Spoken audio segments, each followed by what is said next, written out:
So this is pretty much part 3 of, I think it's labeled on the line as qualities of a Dharma student.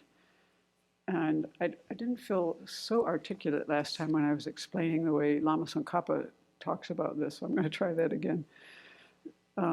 He calls this the defining characteristics of the student who relies upon the teacher.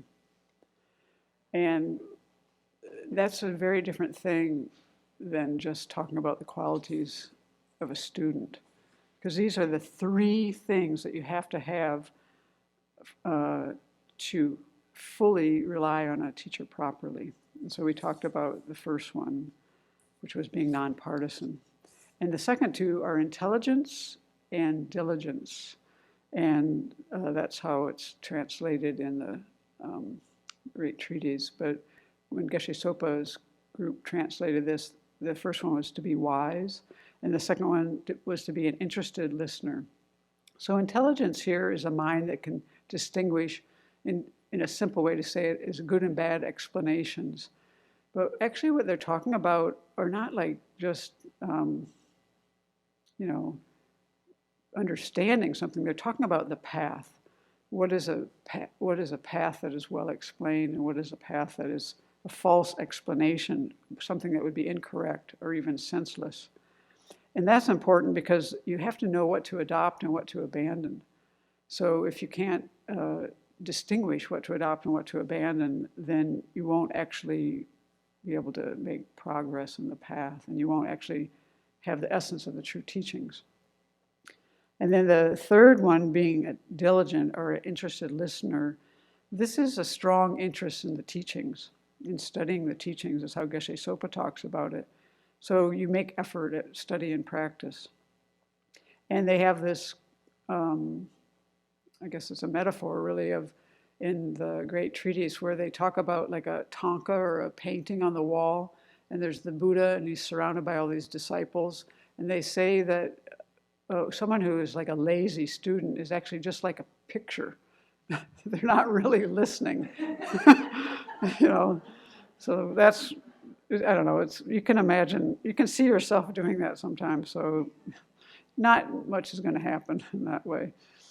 So, but if we have these 3 qualities of being nonpartisan, where we have a mind, like, I don't think for us that really is, we have our own systems that we prefer, because I don't think we have systems necessarily.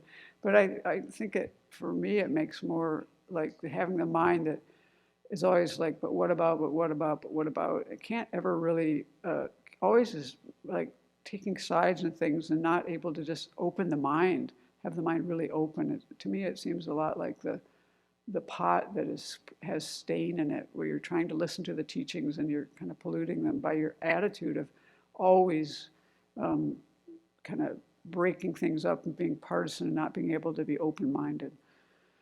But if you have these 3 qualities, then you are a fit vessel for the teachings. And all of this is going back to that verse by Aryadeva, where that's what this teaching is all based on, where he says, "It is said that one who is nonpartisan, intelligent, and diligent is a vessel for listening to the teachings. The good qualities of the instructor do not appear otherwise, nor do those of fellow listeners." So this is, one of the main points of this verse is that without these qualities, our minds will be diluted in relationship both to our spiritual mentor as well as our Dharma friends, essentially others, because we won't see them in the proper light. So we need to have these 3 characteristics so that we can see the good qualities of the teacher for what they are, good qualities, and not even think some things that are bad qualities or good qualities in people who aren't qualified. And then so we can recognize the students and disciples for what they are. And I think the other main thing that I thought was helpful to hear for my mind was investigate whether you have these attributes and make sure you complete them before the end of this life. That's what Lama Tsongkhapa's recommendation to us is. So that's the third part about the verse from Aryadeva, the 3 characteristics. Yeah.